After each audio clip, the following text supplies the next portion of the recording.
A very nice bag. It's nice and soft. I don't know, I'm not exactly sure what material this is, but it opens up like this. And inside you get a little pouch here.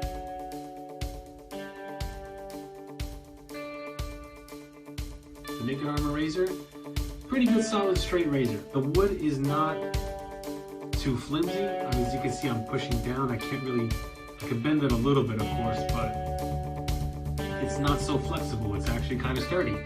The hinging mechanism that releases the flap to unload your blade didn't get loose at all during the shave. It worked really, really well. So this is a pretty good razor. The complete kit comes with everything you need, and everything works well.